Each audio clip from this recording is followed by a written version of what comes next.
This is the reveal trailer for Lost Soul Aside. I remember watching this trailer back in 2016 and just being blown away by it. The game had this insane action combat that was similar to games like Devil May Cry. There were these cinematic cutscenes that hinted at an epic story, and the game seemed to have a pretty grand scope, with all these different places and areas that looked explorable. This trailer looked really cool. But it wasn't just the fact that the game looked cool, although it definitely did, but it was the fact that this game was being made by just one guy. I remember hearing about how the developer for the game, Yang Bing, had decided to start developing the game after seeing a trailer for Final Fantasy 15, a game that I was super hyped to play at the time. So to get a character action game that took inspiration from 15 was really exciting. The thing is, while I was impressed by this trailer, there was a part of me that felt like what I had seen in this trailer was too ambitious. I mean, how is one guy going to make a game with combat this insane, a story this intriguing, a world this big, all while looking this good? There's no way one guy was going to be able to do it.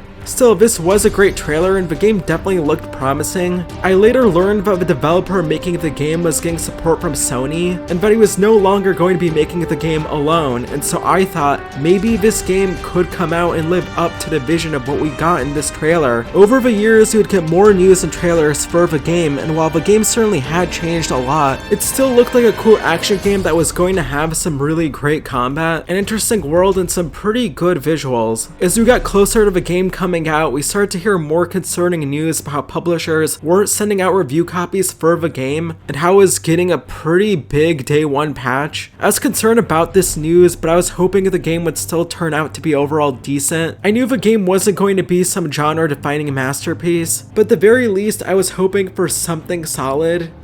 And then the game came out. The combat is fun, but rough. The visuals swing wildly between pretty amazing in some areas and very out of date in others. The story is a total flatline outside of the intriguing opening, but the worst thing about Lost Soul Aside is it's just kind of a slog to play after a while. It's an alright time. It's a very disappointing game though at the same time. Like I definitely didn't want to be sitting here being like, buy it on a sale, and yeah, it's popcorn, junk food kind of game. Lost Soul Aside would have been a great character action game if it hadn't gone out of its way to do anything outside of that. Even with all the ingredients and a passionate team, it just doesn't come together in the way everyone hoped it might. Lost Soul Aside just wasn't the game that I and a lot of other people were really hoping for. The game got a 62 on Metacritic, which I guess isn't terrible, but it was definitely not ideal, and the user reviews weren't really any better. The game does have some pretty solid combat. It's really fast paced and flashy, and it gives players a great deal of freedom to execute attacks and combos in the way that they want to. It's accessible, but it still has a good amount of depth. Having said that, I do think combat does get a bit repetitive, and that has to do with the game's level design, which I'll get into later. The game's difficulty just in general is weird.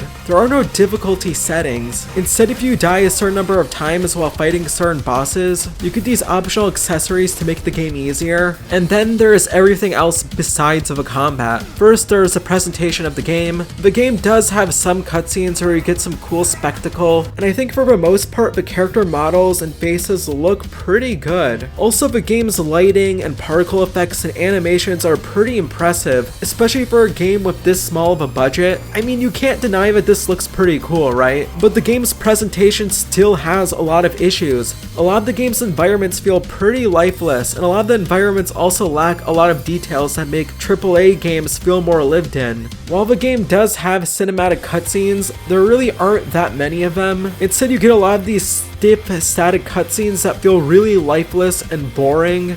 And then there's the game's performance. This game has a lot of stuttering related issues. I played the game on an RTX 5070 Ti, which while not on the level of something like a 5090, I would still argue it's a pretty great card. Even with this new card, I still encountered a decent amount of stuttering, and that's without ray tracing turned on. The frame rate also tanks when you go to menus for some reason. You could say that I should have just turned down the settings for the game, which I guess is fair. It's just that in my opinion, the game doesn't look good enough to be having these issues. Obviously, the game is getting patches to fix a lot of these problems, so by the time you're seeing this video, the game might be running just fine. I just think it's annoying that a $60 game has these problems at launch. Don't get me wrong, the stuttering issues weren't bad enough to make the game unplayable for me. I was still able to play the game just fine for the most part, and I know Lost Soul Aside is an Unreal Engine game, and Unreal Engine games always seem to have stuttering issues nowadays. It's just that the game's performance problems were definitely annoying enough for me to notice, annoying enough that I felt like I had to bring them up. This game has a similar art style to a lot of modern day Final Fantasy games, but it lacks a lot of the polish that those games have. Those games have environments of far better detail, faces that are a lot more expressive, and cutscenes that are just a lot more cinematic. And of course, those games have better audio and voice acting. Lost Soul Aside clearly is trying to be at the level of those games, but I just don't think the development team had the budget and manpower to get there. And of course, there's also the narrative.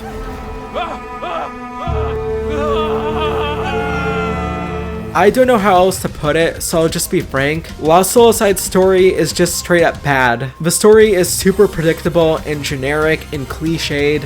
The world, of course, is under threat from some mysterious power that you have to stop. There's an evil empire, and of course there's a mysterious companion that has hidden powers. And then there's the game's main protagonist, Kaiser. And I'm sorry to say it, but he's just a terrible character. He is bland and boring and has even less personality than I do, which means you know he's bad. He is serious 100% of the time, which maybe works with a character like Kratos in the early God of War games. Kratos was an angry character who just wanted to destroy everything. So that character worked for the type of game that God of War was. You, the player, just want to smash stuff like Kratos. But in Lost Soul Aside, Kaiser being serious just makes the story feel even more dull. I've heard a couple of people compare him to Noctis from Final Fantasy 15, which to me is really weird. I mean, they do look sort of similar, but Noctis has personality. He makes jokes, he makes quips, he gets emotional. Kaiser just gives nothing. The side characters are also pretty one note, and they're basically just there to dump exposition to you. And because all the characters in the game are so uninteresting and underdeveloped, it made it impossible for me to care about anything that was going on. But to be fair, a lot of character action games also have bad stories,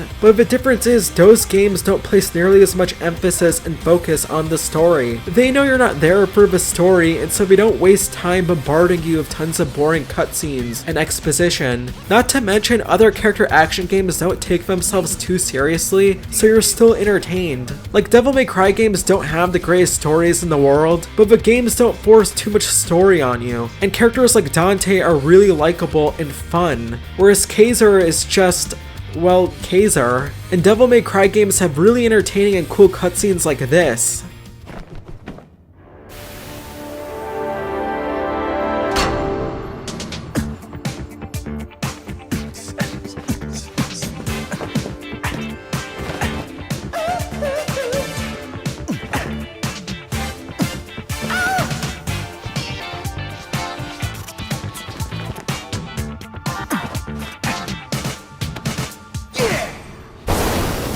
Whereas most of Lost Soul Aside's cutscenes are about as fun as an accounting class. You were being used as a vessel for Aramon's power. Irina and I will go scout first. It's gonna be way too heavy for me. You're gonna have to deal with it.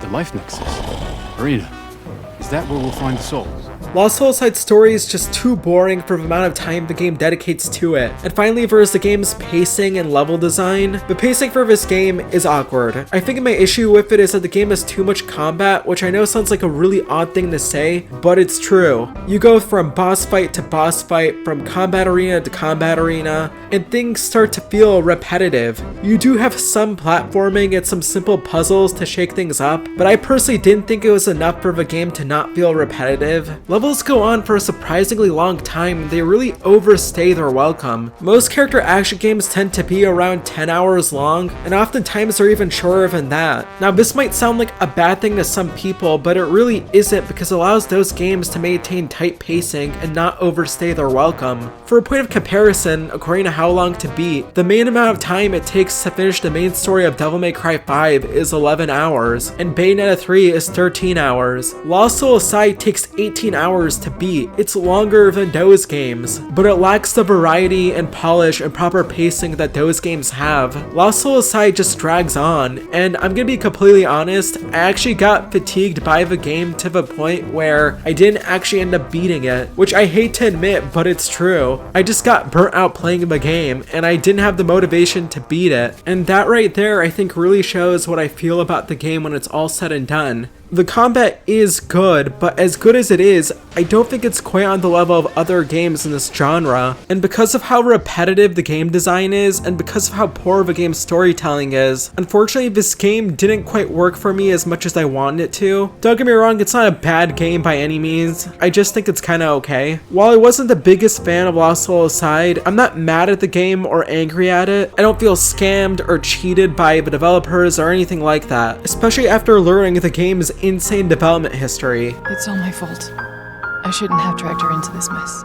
So Lost Soul Aside clearly didn't turn out the way a lot of people hoped for, but why? I mean, wasn't the game worked on for 11 years? With the game being in development for that much time, shouldn't the game have turned out amazing? Well, I've been doing a lot of research about the development history for Lost Soul Aside, and it's very interesting. Specifically, I saw this Reddit post that has a translation of an article from the Chinese social media and video sharing platform Bilibili, and it was pretty revealing. So let's time travel back in time to 2014.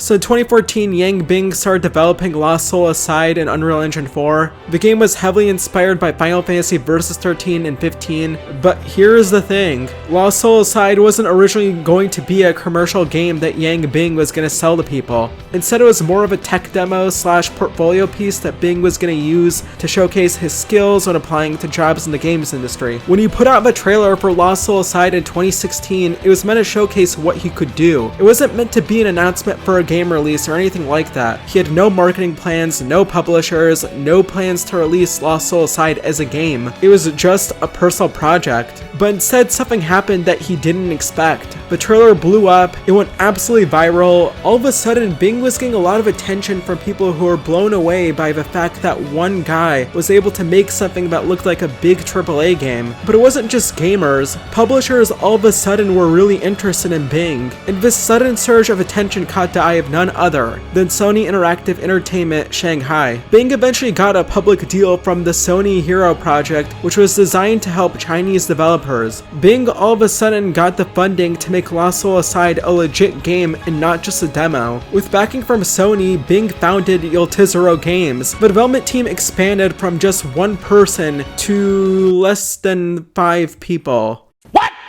Expected more. Alright. That's when planning had begun from a commercial perspective. By 2018, the team had completed pre-production planning for the game and it was about to enter full development. Bing actually attended Gamescom that year and completed a small boss battle demo for the event in just 2 weeks, where he got very little sleep. By the end of 2019, the project hit a massive roadblock. The original plan for the game was to include open world elements which were trendy in China back then, but the team, which at this point was around 20 people, just couldn't do it and they were burning through money. Eventually in 2020, Bing decided to scrap and restart development for Lost Soul Aside. This meant making big cuts to Lost Soul Aside's original design. Getting rid of everything meant that funding was even tighter than before. Because the studio couldn't afford to hire senior veterans, the team ended up consisting mainly of mobile game developers and newcomers that had very little experience and essentially had to learn on the job. The version of the game that people are playing now is technically this version. From mid-2021 to early 2023, due to COVID lockdowns in Shanghai, the team was essentially forced to work remotely. This slowed down progress for developing the game by a lot. Also, a lot of members of the team quit development during this time and would go to companies like Paper Games, Tencent, or NetEase. Essentially, Yoltizero Games was just a stepping stone for them to get into the industry.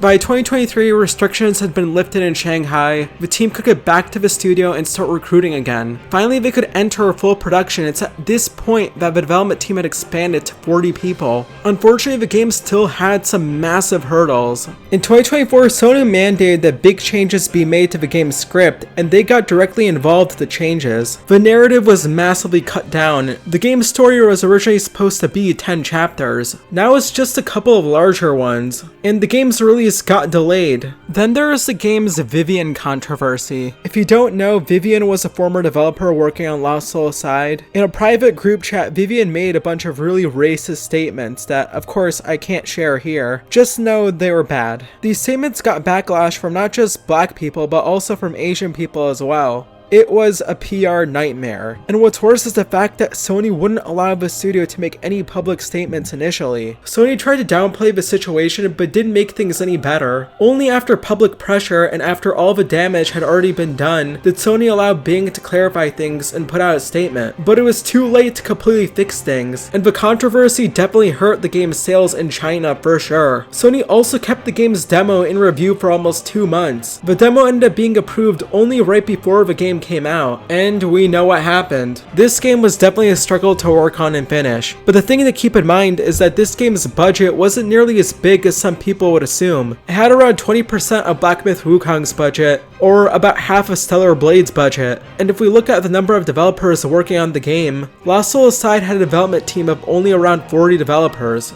Devil May Cry 5 had a core development team of roughly 100 to 120 developers, and once you factor in additional support staff like QA, localization, and marketing, the game had over 200 to 250 people working on it. Not to mention the additional support staff that included stuff like motion capture, QA, localization, and more, which caused the development team size to rise to over 200 to 250 people. Final Fantasy 15 had a core development team of roughly 200 to 300 developers, but with the additional staff and partners, the development team for that game rose to over 500 people. Some people will bring up a game like Clair Obscur Expedition 33 to make the argument that a small team could still make something of high quality, and they'll say that because that game had a small team and still turned out great, that Yoltizero Games should have also been able to make a great game. But it's important to note that Expedition 33's team included a lot of experienced game developers, and that Expedition 33 was a hybrid turn-based game. Hack-and-slash games typically require more money and resources than a turn-based game to make, and so these two games aren't a one-to-one comparison. Yoltizero Games, meanwhile, included a lot of very inexperienced developers, and so these two games can't be directly compared. Something else I want to touch up on is the idea that this game was being worked on for 11 years.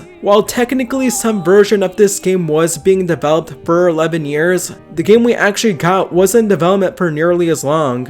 Not to mention all the challenges that developers encountered along the way while making this game. Knowing of the game's rough development cycle, it's honestly a miracle the game came out in as good of a shape as it did. And that's where we get to the tragedy of Lost Soul Aside. I said earlier on in the video that despite not being the biggest fan of this game, I wasn't angry or mad at it, and I think it's because I understand just how much work went into this game and just how hellish the development process was for it. Video game developers are at the end of the day human too, and that doesn't mean this game isn't free of criticism, of course not. You should absolutely be able to play a game and criticize it. After all, I spent a lot of this video just criticizing the game, but I do think sometimes we forget that video game developers are at the end of the day people, and I think sometimes people cross the line from just giving criticism of a game to spewing out abuse. Laura Bailey got death threats for her role as Abby in The Last of Us Part 2. People got so mad at this fictional character that they sent death threats to an actress. I bring all of this up because I truly do feel for Yang Bing. I know he sacrificed a lot to make this game. He was young when he got involved with making Lost Soul Aside, and it's clear he didn't have a lot of experience when making this game. And so it's definitely a challenge for him to try to take on a project of this scale, especially with him having to deal with all these issues during the game's development cycle. Apparently by summer 2023 he was already balding and graying, despite being a fairly young guy.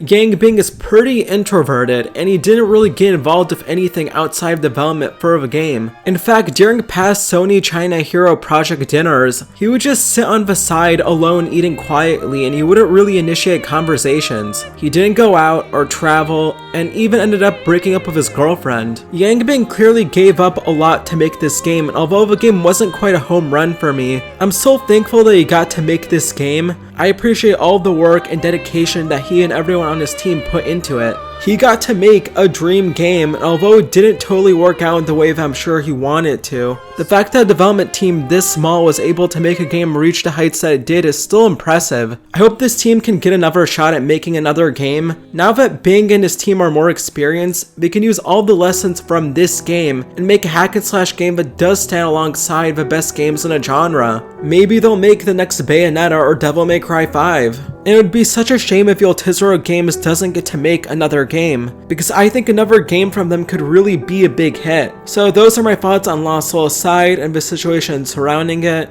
Usually I like to make more positive videos, but this game and everything else surrounding it was too interesting for me not to talk about. I hope you guys enjoyed the video, and if you did, liking it, commenting on it, subscribing to the channel, all of that genuinely helps me out, so I'd appreciate if you did that. Thanks for taking the time to watch the video, and stay awesome.